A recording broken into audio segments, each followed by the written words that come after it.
దేవునికి స్తోత్రములు. లైవ్లో యూట్యూబ్లో వీక్షిస్తున్న సహోదరి సహోదరులకు క్రీస్తునామములో వందనములు. మరి ప్రార్థన చేసుకుందాం. పరలోకమందున్న మా తండ్రి, నీ ప్రియకుమారుడు యేసుక్రీస్తునామములో కృతజ్ఞతాస్తుతులు స్తోత్రం చెల్లించుకుంటున్నాం నాయన. ఇంతవరకు సజీవులుగా ఉంచి నీ కృపలో కాపాడుతూ నీ ఆత్మతోనూ సత్యంతోనూ ఆరాధించుకునడానికి మమ్మల్ని సజీవులుగా ఉంచి నీ సన్నిధిలోనికి నడిపించిన విధానం బట్టి స్తోత్రం చెల్లించుకుంటున్నాం నాయన. ఈ ఉదయకాల సమయంలో నీ సన్నిధిలోనికి చేరి నీ ఆత్మతోనూ సత్యంతోనూ ఆరాధించుకొని వాక్యంను చెప్పబడుతుండగా వాక్యం వింటున్న వారికి నీ కృపను అనుగ్రహించమని ముందున్న సమయం కూడా నీ చేతులకు చెప్తూ యేసుక్రీస్తు నామములో ప్రార్థన అడిగి వేడుకుంటున్నాం తండ్రి, ఆమెన్. మరి సహోదరి సహోదరులందరూ ఎలా ఉన్నారు? మరి సంతోషంగా ఆనందంగా ఉన్నారా? మనమందరము సజీవులుగా ఉంచి దేవుడు మనల్ని సజీవులుగా ఉంచి ఆయన సన్నిధికి, క్రీస్తు సంఘానికి వచ్చిన మనమందరము దేవుని సన్నిధికి వచ్చి ఆయనను ఆత్మతోనూ సత్యంతోనూ ఆరాధించుకోవడానికి మనల్ని సజీవులుగా ఉంచిన దేవునికి కృతజ్ఞతాస్తుతులు స్తోత్రములు చెల్లించబద్దులమై ఉన్నాము ప్రియులారా. మరి సహోదరులమైన మనము ఒకరికొకరు వందనములు చెల్లించుకోవాలని మరి బైబిల్లోని ఆత్మనియమము సూచిస్తుంది ప్రియులారా. మరి ఈరోజు ప్రియులారా మనము మరి ఆత్మతోనూ సత్యంతోనూ ఆరాధించుకోవడానికి సంఘానికి వచ్చిన మనమందరము ఎలా ఉన్నాము? సంతోషంగా ఉండాలి, ఆనందంగా ఉండాలి. ఎందుకంటే మనందరి ఆత్మలకు కన్న తండ్రి అయిన దేవుని యొద్దకు వచ్చాము. ఆయన మాటలు వినడానికి వచ్చాము. ఆయన మాటలు మన హృదయంలో పదిలపరుచుకొని మనల్ని మనం సరిచేసుకోవడానికి వచ్చాము ప్రియులారా. మరి ఎంతో సంతోషంగా ఆనందంగా ఉండాలి. మరి మనమందరము సంతోషంగా ఆనందంగా ఆత్మతోనూ సత్యంతోనూ మన అందరి ఆత్మలకు కన్న తండ్రి అయిన దేవుని ఆరాధించుకోవడానికి వచ్చిన సంఘానికి వచ్చిన మనమందరము మరి సంతోషంగా ఉండవలసిన అవసరము ఎంతైనా ఉంది ప్రియులారా. ఈరోజు ప్రియులారా మరి చాలా అద్భుతమైన అంశము నేర్చుకుందాము ప్రియులారా. ఈరోజు పునరుద్ధాన దినము. మరి సజీవుడైన వారిని మీరెందుకు మృతులలో వెతుకుతున్నారు? చూడండి పిల్లారా, ఈరోజు మరి చాలా అద్భుతమైన అంశము నేర్చుకుందాము. మరి ఈ అంశము మరి చెప్పబడుతుండగా ఒక వ్యక్తిని గురించి కానీ, ఒక సంస్థను గురించి కానీ, ఒక సంఘమును గురించి కానీ మాకే తెలుసు మీకెవరికి తెలియదు అనే ఉద్దేశంతో మరి లేఖనాలను మరి బోధించట్లేదు. ఏది మాట్లాడినా లేఖన ఆధారంతో మరి మీ ముందుంచడానికి ఆ క్రీస్తు ప్రేమ మనల్ని బలవంతం చేయుచున్నది. అందుకోసమే ప్రియులారా, మేము తెలుసుకున్న సర్వసత్యాన్ని అనేకులకు తెలియజేయడానికి దేవుడిచ్చిన గొప్ప ధన్యతను బట్టి దేవునికి కృతజ్ఞతాస్తుతులు స్తోత్రములు చెల్లించ బద్ధుడనై ఉన్నాను ప్రియులారా. ఈరోజు అంశం నేర్చుకుందాం ప్రియులారా.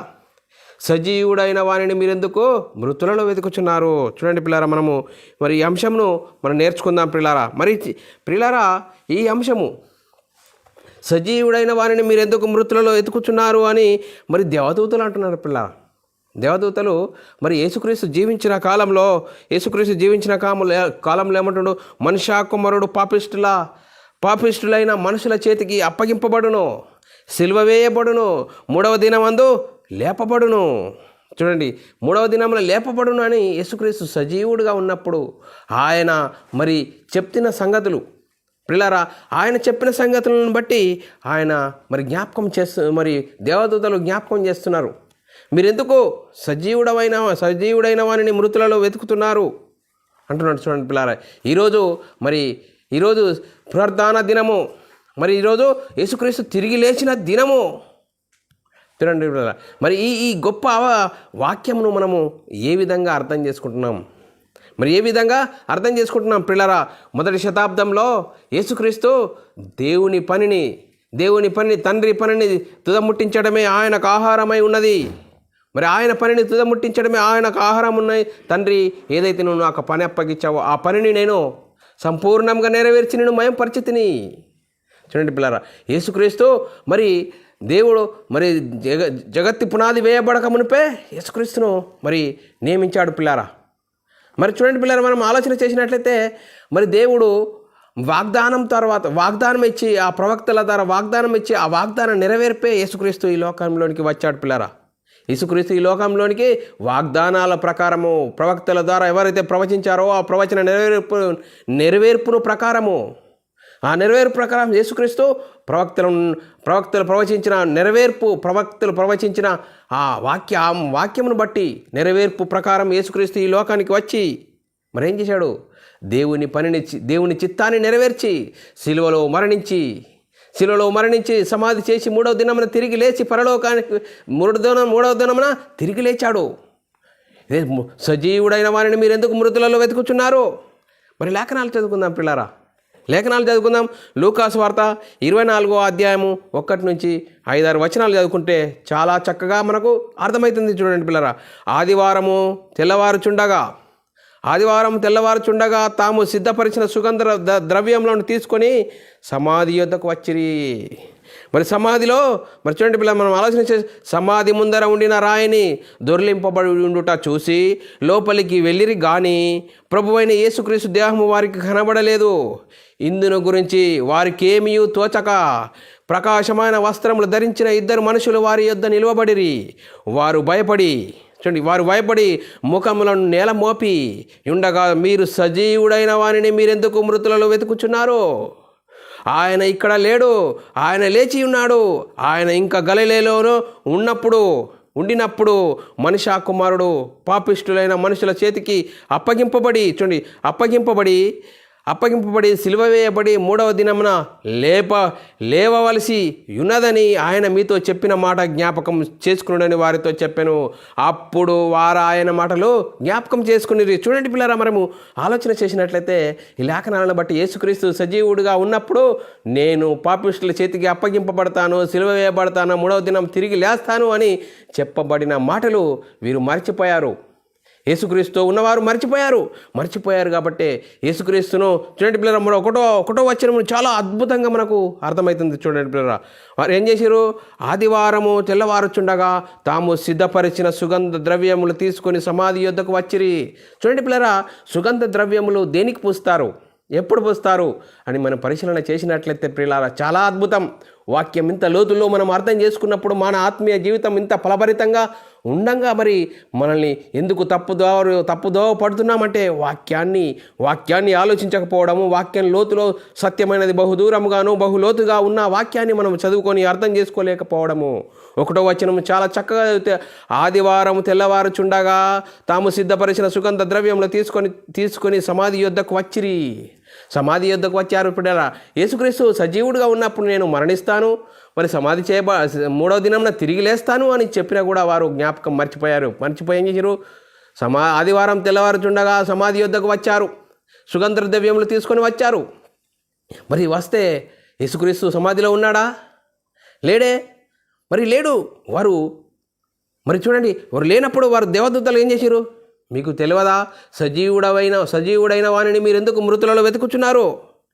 మరి చూడండి పిల్లరా, ప్రారంభంలో మరి యేసుక్రీస్తు జీవించిన కాలంలో వారికి మర్చిపోయారు. మరి మర్చిపోతే దేవదూతలు జ్ఞాపకం చేశాయి పిల్లరా.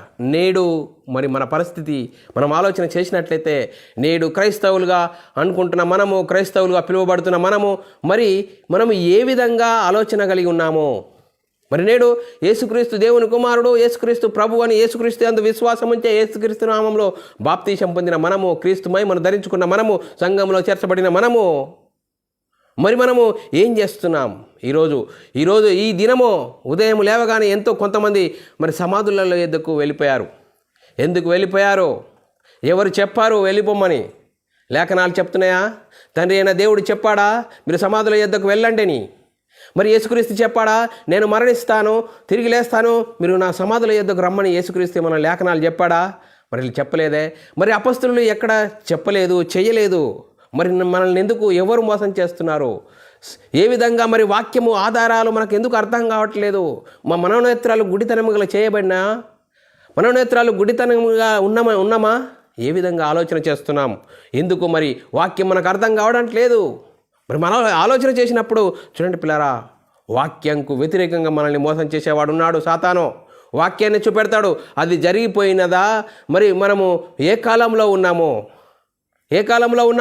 ఆ కాలమును బట్టి మనం చూస్తే మరి వాక్యం మనము అన్వయించుకోవచ్చా, అన్వయించుకోకూడదా అని అర్థం కాని పరిస్థితిలో మనల్ని అయోమయ పరిస్థితిలో సాతాను బురిడి కొట్టిస్తున్నాడు. మరి వాక్యాన్ని చూపెడుతున్నారు వాళ్ళు కూడా. వాక్యాన్ని చూపించి చూడండి పిల్లలు, యేసుక్రీస్తు మరి మరణించాడు, సమాధి చేయబడ్డాడు, 3వ రోజున తిరిగి లేచాడు. మరి వారు సమాధిలో యొద్దకు సుగంధ ద్రవ్యములు తీసుకొని వెళ్ళారు, మనం కూడా సుగంధ ద్రవ్యములు తీసుకొని వెళ్ళాలి అంటారు. చూడండి పిల్లలు, వాక్యాన్ని చూపెడతారు. ఆ వాక్యం మరి దేవదూతలు ఏం చెప్తుంది? మీరు సజీవుడైన వారిని మీరు ఎందుకు మృతులలో వెతుకుచున్నారు? చూడండి పిల్లరా, మనం ఆలోచన చేసినట్లయితే చాలా అద్భుతం. మరి ఇంకా ఆలోచన చేద్దాం పిల్లరా. ఇంకా మరి ఆ రోజు కూడా సమాధి ఎద్దకు ఇంకా వెళ్ళినట్లుగా లేఖనాలు చూపిస్తున్నాయి పిల్లరా. సమాధి ఎద్దకు మరియ వెళ్ళింది. చూడండి పిల్లరా, ఎందుకు వెళ్ళింది? యోహాను సువార్త 20వ అధ్యాయము 11 నుంచి 11, 12, 13 వచనాలు చదువుకుంటే అయితే మనకు చాలా చక్కగా అర్థమవుతుంది. అయితే మరియ సమాధి బయట నిలిచి ఏడ్చుచుండెను.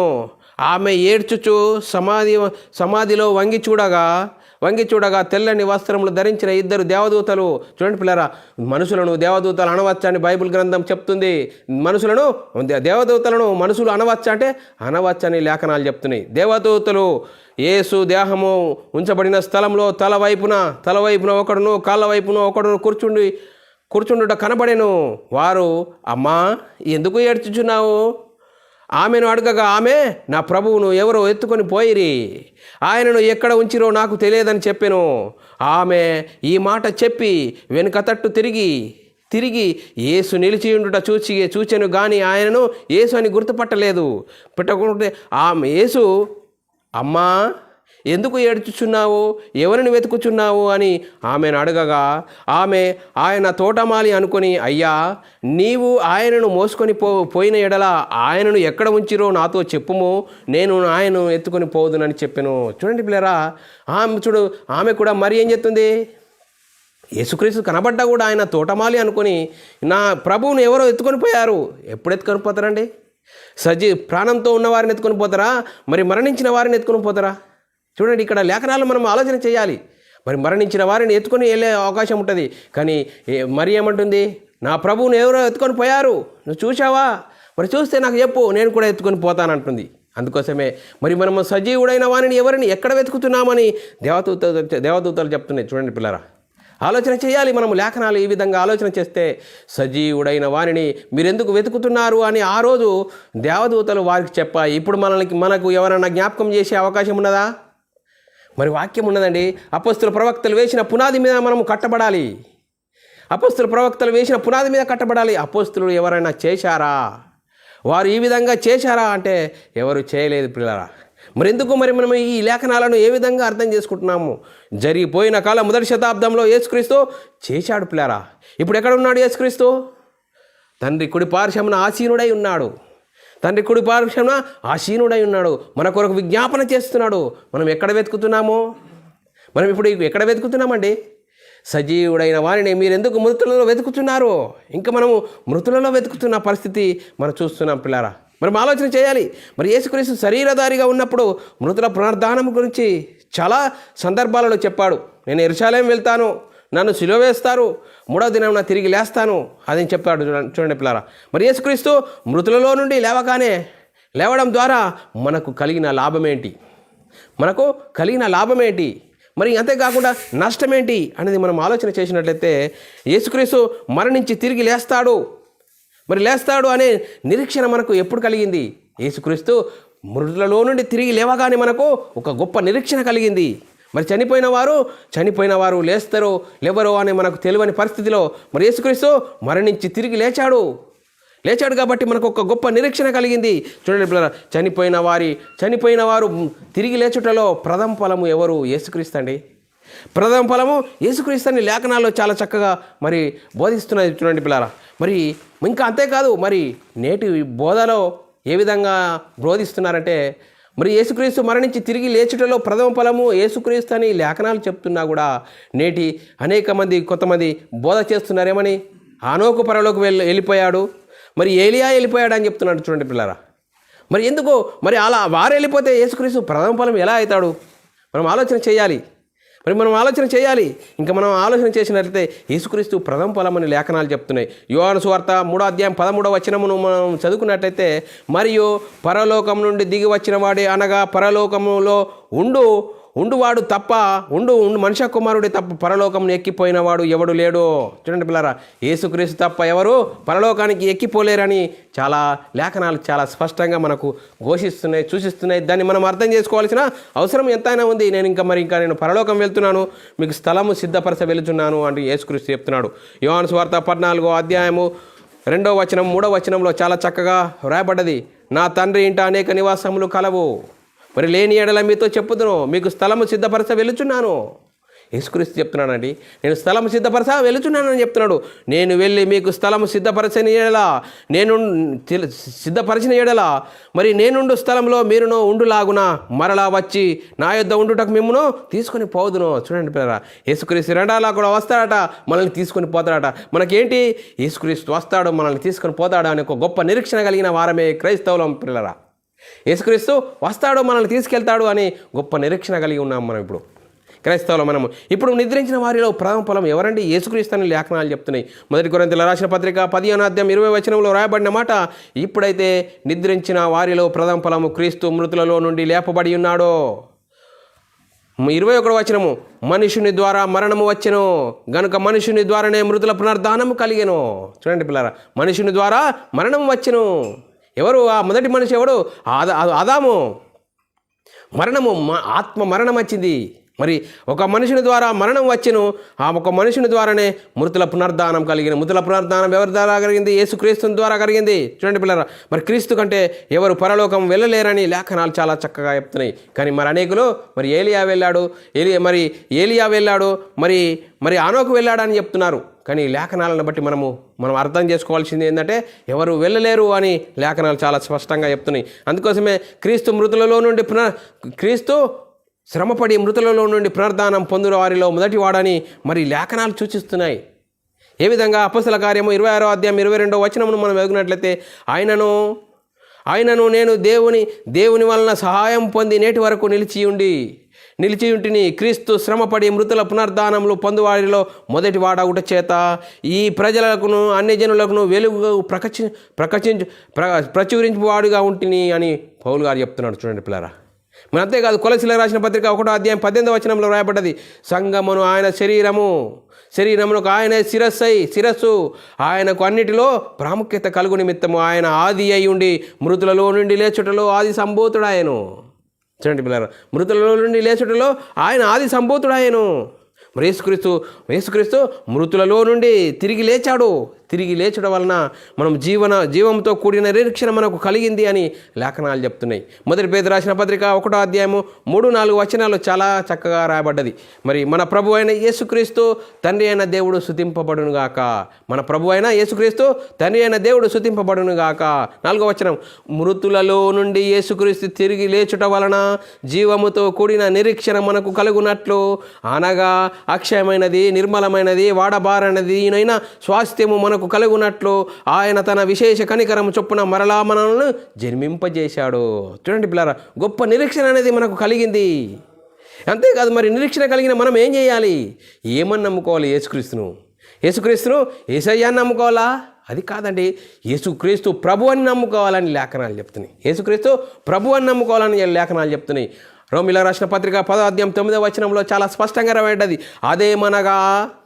అదేమనగా యేసు ప్రభు అని నోటితో ఒప్పుకొని దేవుడు మృతులలో నుండి ఆయనను లేపినని నీ హృదయమందు విశ్వసించిన యెడల నీవు రక్షింపబడదువు. ఏమని నమ్మాలా?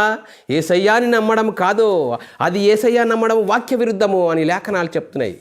యేసు ప్రభు అని నోటితో ఒప్పుకొని యేసుక్రీస్తును దేవుడు మృతులలో నుండి లేపాడని నీ హృదయమందు విశ్వసించిన నీవు రక్షింపబడదువు. చూడండి పిల్లరా, దేవుడు మృతులలో నుండి యేసుక్రీస్తు లేపనని మనము నమ్మాలి. అలా నమ్మితేనే మనము రక్షింపబడతామని లేఖనాలు చెప్తున్నాయి. అసలు మరి సువార్త అంటే ఏంది?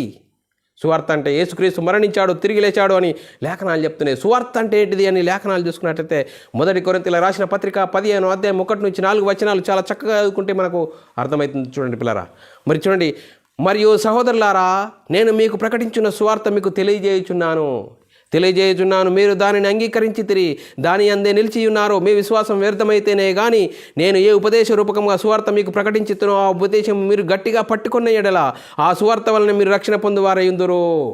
నాకు ఇయ్యబడిన ఉపదేశం మొదట మీకు అప్పగించి తిని అదేమనగా లేఖనముల ప్రకారం క్రీస్తు మన పాపముల నిమిత్తం మృతి పొందెను, సమాధి చేయబడెను, లేఖనముల ప్రకారం 3వ దినమున తిరిగి లేచెను. ఇది సువార్త అండి, ఇది సువార్త. ఈ సువార్తను నమ్మాలి. వినుట వలన విశ్వాసం కలుగును, వినుట యేసుక్రీస్తు మాటను బట్టి కలుగును. యేసుక్రీస్తుని గురించి, బాలుడైన క్రీస్తుని గురించి కాదండి, మృతులలో నుండి తిరిగిన యేసుక్రీస్తుని గురించి మనం విశ్వసించాలి. యేసు ప్రభు అని విశ్వసించాలి. అప్పుడు మనము రక్షింపబడతామని లేఖనాలు చెప్తున్నాయి. చూడండి పిల్లరా, మరి ఏమని నమ్మాలి? చూడండి పిల్లలు, మనం ఆలోచన చేసినట్టయితే దేవుడు మృతులలో నుండి యేసుక్రీస్తును లేపడు అని మనం హృదయం విశ్వసించాలి. అప్పుడు మనకు రక్షణ కలుగుతుంది. మరి రోమిలకు రాసిన పత్రిక 10వ అధ్యాయం 10వ వచనంలో రక్షణ కలుగున్నట్టు నోటితో ఒప్పుకోవాలి, యేసుక్రీస్తు ప్రభు అని ఒప్పుకోవాలి. మరి ఆ విధంగానే ఒప్పుకోవాలి. కానీ మరి యేసుక్రీస్తు మరి బాలుడైన క్రీస్తుని గురించి కాదు, హల్లెలూయా నేడు క్రీస్తు పుట్టెను అని చెప్పడం వల్ల రక్షణ కలగదు. మరి ఏ విధంగా రక్షణ కలుగుతుందంటే యేసుక్రీస్తు మన పాపముల నిమిత్తం మరణించాడు, సమాధి చేయబడ్డాడు, 3వ దినమున తిరిగి లేచాడు అని మనము సువార్తను నమ్మాలి. ఆ సువార్తను నమ్మాలి. అంతేగాని ఈ ప్రకృతి సంబంధమైన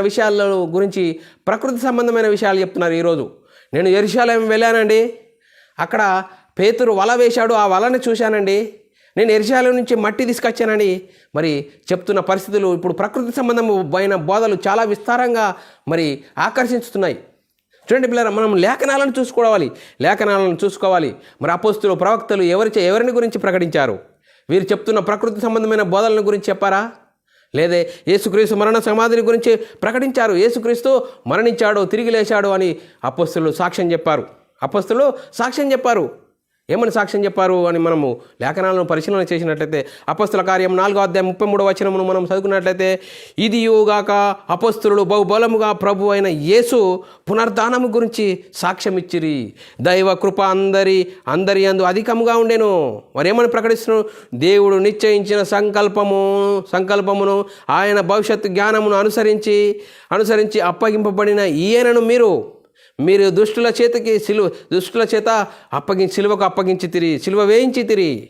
మరణము ఆయనను బంధించి ఉంచుట అసాధ్యము గనుక మరణ వేదనలను తొలగించి ఆయనను లేపెను. చూడండి పిల్లరా, లేపెను. అంతేకాదు ఆయన సమాధి నేటి వరకు మన మధ్య. మరి యేసుక్రీస్తుని గురించి ఏమని ప్రకటించారు? మరణ సమాధిని గురించి సువార్తను ప్రకటించారు. ఇంకా మరి అంతేకాదు ఇంకెవరైనా సాక్ష్యం చెప్పారంటే అపోస్తల కార్యం 2వ అధ్యాయం 30వ వచనము, అతని సమాధి నేటి వరకు మన మధ్య ఉన్నది. అతడు ప్రవక్త అయి ఉండెను కనుక అతని గర్భఫలంలో నుండి అతని సింహాసనం మీద ఒకని కూర్చుండబెట్టుదునని దేవుడు తన ప్రమాణపూర్వకంగా ఒట్టు పెట్టిన సంగతి ఎరిగి.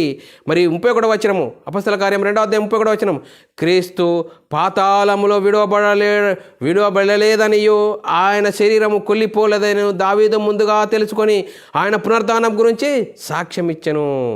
ఇంకంతేకాదు ఈ యేసును దేవుడు లేపెను, దీనికి మేమందరము సాక్షులము. చూడండి, అపోస్తులు సాక్ష్యం చెప్పారు.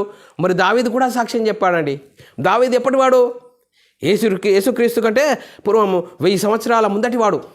మరి ముందటివాడైన దావీదు కూడా మరి యేసుక్రీస్తు పునర్ధానం గురించి సాక్ష్యం చెప్తున్నాడండి. మరి చూడండి, సాక్ష్యం చెప్తున్నాడు.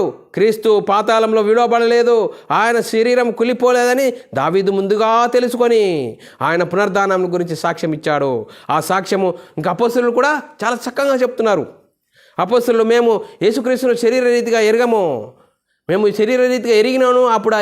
ఇప్పుడు అలా ఎరగము. చూడండి పిల్లారా, మరి మనం ఆలోచన చేయాలి. మనం ఏ విధంగా ఎరుగుతున్నాము? ఈరోజు సంఘంలోనే ఉన్నావు, సంఘంలోనే నీకు బైబిల్ చూపెడుతున్నారు వాళ్ళు.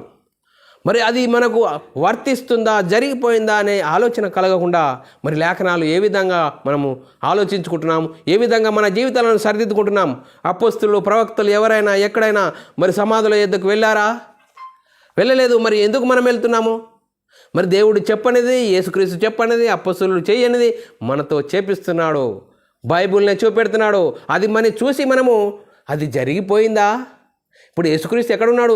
దేవుని కుడిపార్శ్వమున, ఆ గొప్ప మహిమలో దేవుని కుడిపార్శ్వమున ఆసీనుడై ఉన్నాడు పరలోకంలో. ఆ పరలోకంలో ఉన్న యేసుక్రీస్తుని గురించి మనము ఆ గొప్ప మహిమలో ఉన్న యేసుక్రీస్తుని గురించి ఈ విధంగా ఆలోచిస్తున్నాం. చూడండి పిల్లరా, ఏ విధంగా సాతాను మనల్ని మోసం చేస్తున్నాడు, బురిడి కొట్టిస్తున్నాడు. సంఘానికి పోతున్నాం, అయ్యగారు పాస్టర్ గారు వాక్యం చెప్తున్నారు, మేము వింటున్నాము, మేము కానుక వెళ్తున్నాం, మేము పాట పాడుతున్నాం, అంటున్నాం. కానీ ఏంటి, ఎక్కడ ఏం జరుగుతుంది అనేది లేఖనాలను చూస్తే మరి మృతులలో సజీవుడైన వారిని మీరు ఎందుకు మృతులలో వెతుకుతున్నారు? మరి చూడండి పిల్లరా, మనం ఆలోచన చేయాలి. మనం ఎక్కడికి మనము సంఘంలో చేర్చబడిన మనకున్న మహిమైంది మనకు అర్థమవుతుందా? మనం అర్థం చేసుకోవాల్సిన అవసరం ఎంతైనా ఉంది. మరి అపొస్తలులు ఏ విధంగా సాక్ష్యం చెప్పారు అనేది మనము లేఖనాలను పరిశీలన చేసినట్లయితే అపొస్తల కార్యం 3:14-15 మీరు పరిశుద్ధుడును నీతిమంతుడునైన వానిని నిరాకరించి నరాంతకుడైన మనిషిని మీకు అనుగ్రహింపమని అడిగితిరి. మీరు సజీవుడైన జీవాధిపతిని చంపితిరి కానీ దేవుడు ఆయనను మృతుల నుండి లేపెను, మేమందరం సాక్షులము. చూడండి, మీరు సజీవుడైన వారిని మరి శిలువకు అప్పగించారు, కానీ దేవుడు ఆయనను తిరిగి లేపెను, దానికి మేమందరం సాక్షులమని అపొస్తలులు గంటపదంగా చెప్పారు. యేసుక్రీస్తుని గురించి మీరు చెప్పొద్దు అంటే మేము కన్న వాటిని విన్న వాటిని చెప్పకుండా ఉండలేమని యేసుక్రీస్తు మరణ సమాధిని గురించి ప్రకటించారు. చూడండి పిల్లరా, మరి యేసుక్రీస్తు పునరుద్ధానంలో ఇంకా మరి ఏం జరిగింది అనేది మనం ఆలోచన చేసినట్లయితే పిల్లరా, అపొస్తల కార్యం 4:2 చదువుకున్నట్లయితే వారు ప్రజలకు బోధించుటయో యేసుక్రీస్తుని బట్టి మృతులలో నుండి పునరుద్ధానము కలుగునని ప్రకటించుటయో చూసి అనేకులు కలవరపడ్డారు.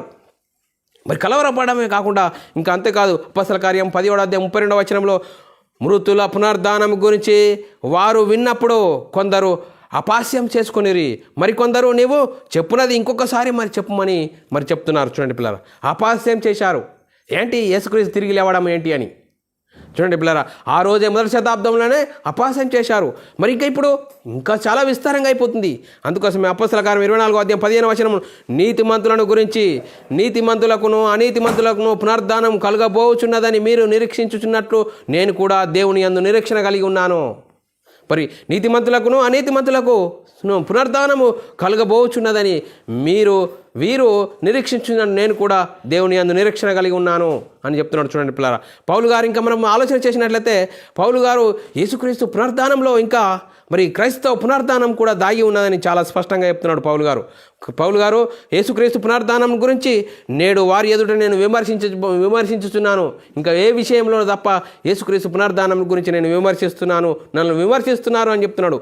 ఈ అపొస్తల కార్యం 24:20 మనం చదువుకున్నట్లయితే లేదా నేను మహాసభ ఎదుట నిలిచి ఉన్నప్పుడు మృతుల పునరుద్ధానం గురించి నేడు వారి ఎదుట విమర్శించబడుచున్నానని వారి మధ్య నిలబడి నేను బిగ్గరగా చెప్పిన ఈ యొక్క మాట విషయము తప్ప నా యందు మరి ఏ నేరమైనను మీకు కనుగొనింట్లే మీరే నాతో చెప్పుడని నేను.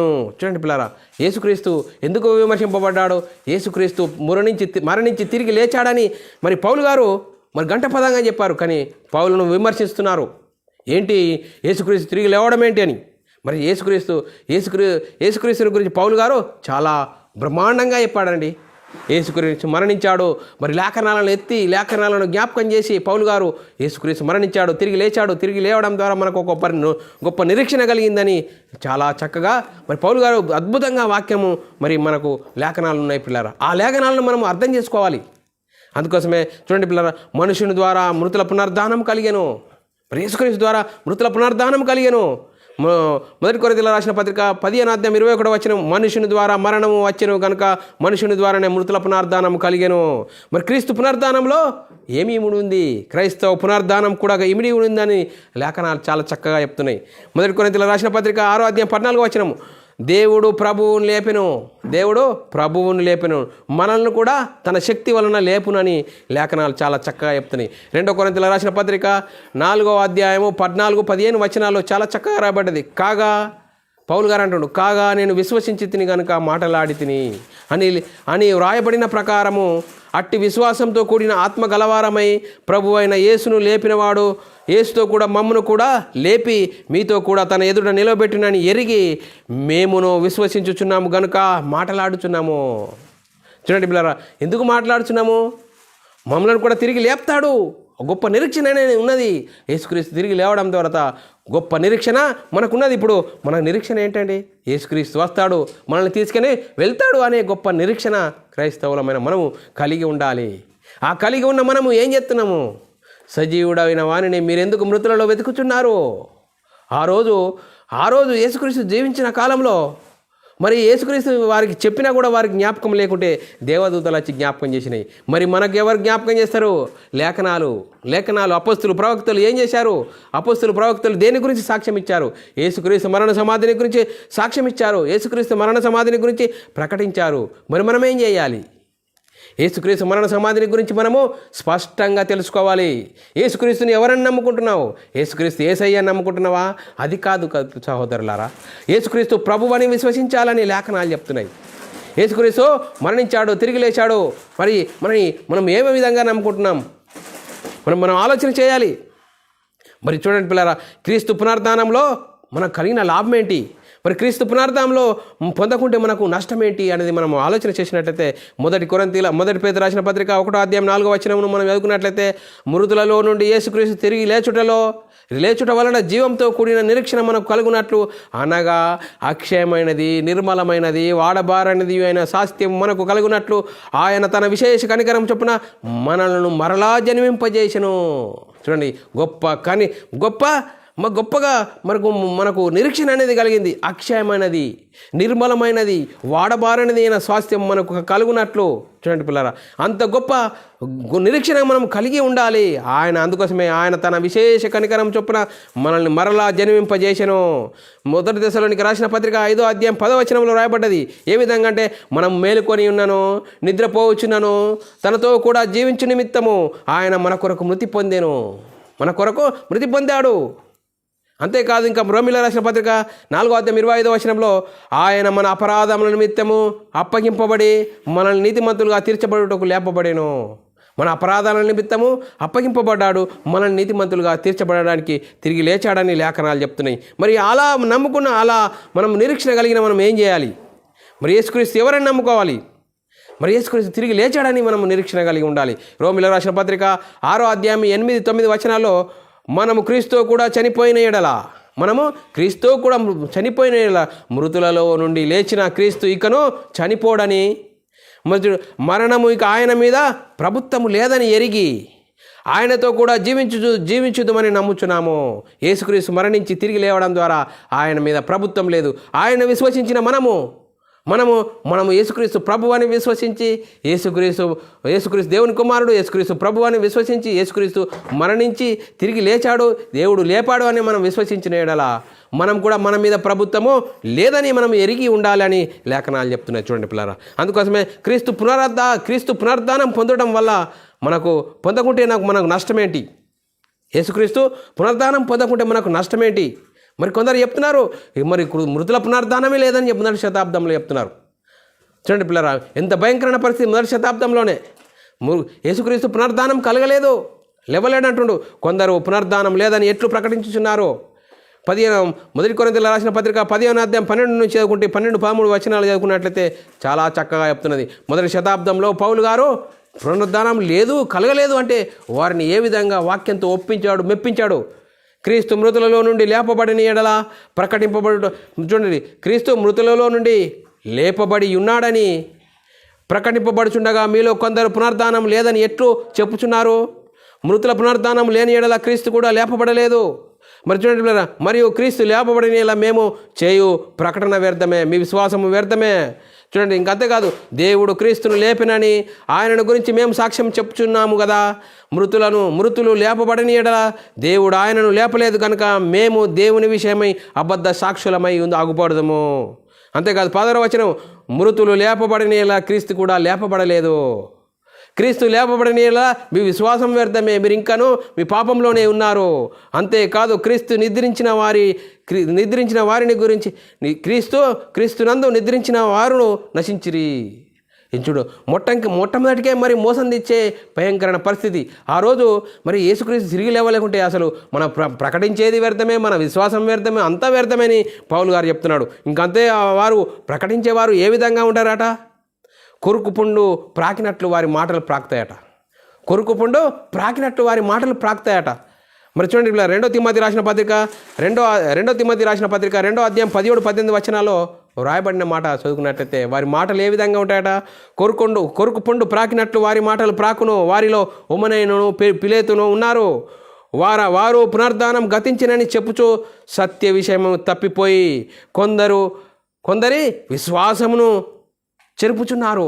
చూడండి పిల్లల, విశ్వాసంను చెరిపేవారు ఉన్నారు, మొదటి శతాబ్దంలో ఉన్నారు, ఇప్పుడు మరి అనేకులు ఉన్నారు. అందుకోసమే సజీవుడైన వారిని మీరెందుకు మృతులలో వెతుకుచున్నారు అని మరి యేసుక్రీస్తు మరణించిన తర్వాత మరి దేవదూతలు చెప్పాయి. కానీ ఇప్పుడు మనము క్రీస్తునందు విశ్వాసం ఉంచి క్రైస్తవులను అనుకుంటున్నాం. మనము ఎక్కడికి వెళ్తున్నాం, ఏం చేస్తున్నాం? ఇది మనమే లేఖనాలను బట్టి ఆలోచన చేసుకోవాల్సిన అవసరం ఎంతైనా ఉంది. మరి దేవుడు క్రీస్తుని లేపెను అని నమ్మాలి. దేవుడు క్రీస్తును లేపనని నమ్మాలి. మనము క్రీస్తునందు విశ్వాసం ఉంచితే మనల్ని కూడా తిరిగి లేపుతాడని మనము గొప్ప నిరీక్షణ కలిగి ఉండాలి.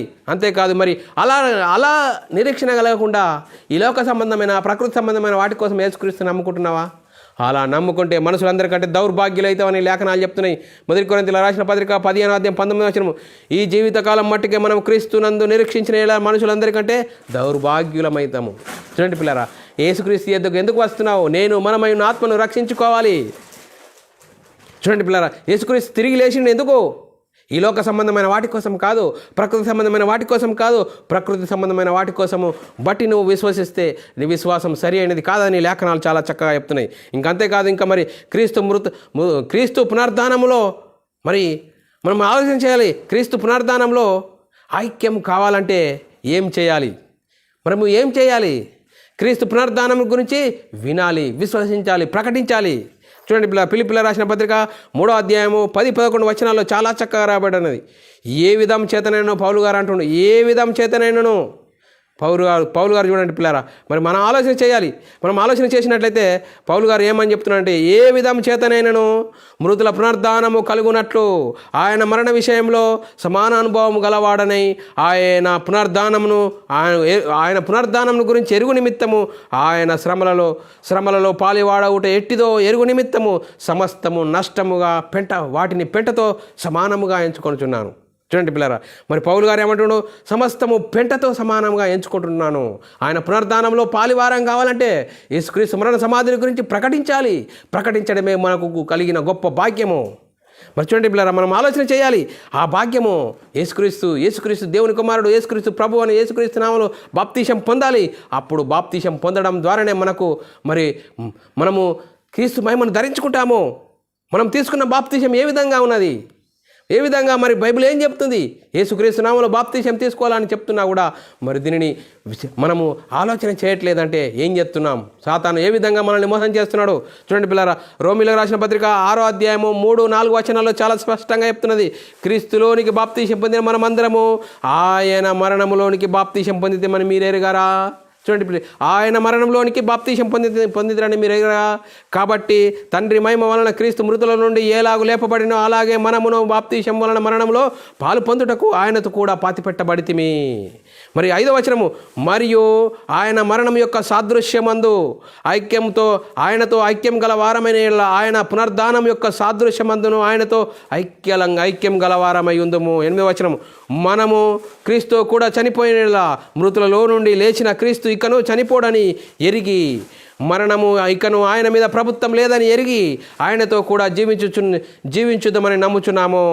11వ వచనం, అటువలే మీరు పాప విషయమై మృతులుగాను దేవుని విషయమై క్రీస్తునందు సజీవులుగాను మిమ్మల్ని మీరు ఎంచుకునుడి. చూడండి పిల్లరా, మనం ఏ విధంగా ఎంచుకోవాలండి? క్రీస్తు మనల్ని మనమే సజీవులుగా ఎంచుకోవాలి. మరి నిరీక్షణ లేని ఇతరుల వారే మనము దుఃఖపడకూడదు. చూడండి పిల్లరా, నిరీక్షణ లేదు. మరి క్రీస్తు నమ్మని వారికి నిరీక్షణ లేదు. ఈరోజు మరి మరణించగానే వారి విషయంలో మనం చాలా ఏడుస్తున్నాము. మరి ఎందుకు ఏడుస్తున్నాం? మనకు నిరీక్షణ లేదా? క్రీస్తునందు విశ్వాసం ఉంచలేదా? మరి చూడండి పిల్లలు, మనం నిరీక్షణ లేని ఇతరుల వాళ్ళే దుఃఖపడకూడదని చెప్తున్నది. మొదటి తెస్సలోనికీయులకు రాసిన పత్రిక 4:13, 14, 15 చాలా చక్కగా రాయబడ్డది. సహోదరులారా, నిరీక్షణ లేని ఇతరుల వరే మీరు దుఃఖపడకుండా నిమిత్తము నిద్రించుచున్న వారిని గురించి మీకు తెలియకుండా మాకు ఇష్టం లేదు. ఏమని చెప్తున్నది? యేసు మృతి పొంది తిరిగి లేచినని మనము నమ్మిన ఎడల అదే ప్రకారము యేసునందు నిద్రించిన వారిని దేవుడు ఆయనతో కూడా వెంటబెట్టుకొని వచ్చును. అంతేకాదు, వెంటబెట్టుకొని వచ్చును. మేము ప్రభు మాటను బట్టి మీతో చెప్పున్నదేమనగా, ప్రభు రాకడ వరకు సజీవులుగా నిలిచియుండు మనము నిద్రించిన వారికంటే ముందుగా ఆయన సన్నిధి చేరము. ఆర్భాటంతోనూ ప్రధాన దూత శబ్దంతోనూ దేవుని బుర్రతోనూ పరలోకం నుండి ప్రభువు దిగి వచ్చును. క్రీస్తునందుండి మృతులైన వారు మొదట లేతురు. 17వ వచనము, అదే ఆ మీదట సజీవులమై నిలిచియుండు మనము వారితో కూడా ఏకమై ప్రభువును ఎదుర్కొని ఆకాశ మండలంలో మేఘం మీదకి కొనిపోబడదము. కాగా మనము సదాకాలము ప్రభుతో కూడా ఉందము. కాబట్టి మీరు ఈ మాట చేత ఒకరినొకడు ఆదరణ కలిగి ఉండండి. చూడండి పిల్లరా, ఆదరణ కలిగి ఉండండి. అందుకోసమే మీరు సజీవుడైన వారిని మీరు ఎందుకు మృతులలో వెతుకుతున్నారు? యేసుక్రీస్తు తిరిగి లేవడం ద్వారా మనకు గొప్ప నిరీక్షణ అనేది కలిగింది. ఆ నిరీక్షణను మనం కలిగి మనం ఇప్పుడు ఏం చేయాలా? యేసుక్రీస్తు మరణ సమాధిని గురించి సువార్తను ప్రకటించాలి. యేసుక్రీస్తు లేవడం ద్వారా మనకు గొప్ప నిరీక్షణ, గొప్ప భాగ్యం కలిగింది. ఆ భాగ్యాన్ని మనకు అర్థం కాకుండా సాతాను ఏం చెప్తుంటే, మరి మనోనేత్రాలకు గుడితనం కలిగేసి నువ్వు సంఘానికి వెళ్ళు, కానుక వేయు, పాట పాడు, అయ్యగారు చెప్పినట్టు అయ్యగారు చెప్పిన బైబిల్లోని వచనం అది జరిగిపోయిందా? మరి ఇప్పుడు మనము ఏ కాలంలో ఉన్నామో?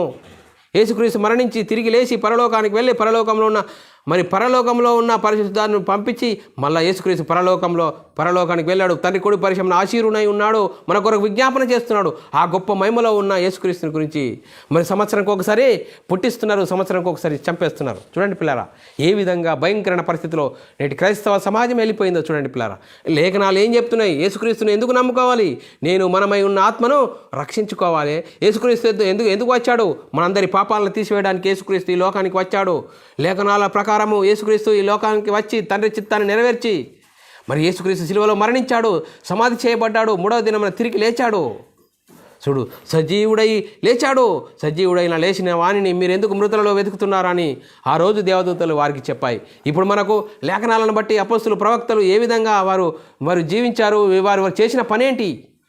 మరి దేవుడు చెప్పాడా యేసుక్రీస్తు మరణిస్తాడు, మీరు సమాధుల యొద్దకు వెళ్ళాలని, తిరిగి లేస్తాడు, సమాధుల యొద్దకు వెళ్ళాలని, మీరు కూడా క్రీస్తునందు విశ్వాసం ఇచ్చిన వారు మీరు కూడా సమాధుల యొద్దకు వెళ్ళాలని. మరి యేసుక్రీస్తు తండ్రి అయిన దేవుడు చెప్పలేడు, యేసుక్రీస్తు చెప్పలేడు, అపొస్తలులు ఎక్కడా చేయలేదు. మరి మనల్ని ఏ విధంగా బురిడి కొట్టేస్తున్నాడు? అందుకోసమే వాస్తవాన్ని తెలుసుకోవాలి. వాస్తవాన్ని తెలుసుకున్నప్పుడు ఆత్మ సంబంధమైన సంగతులతో మన నేత్రాలు వెలిగించబడతాయి.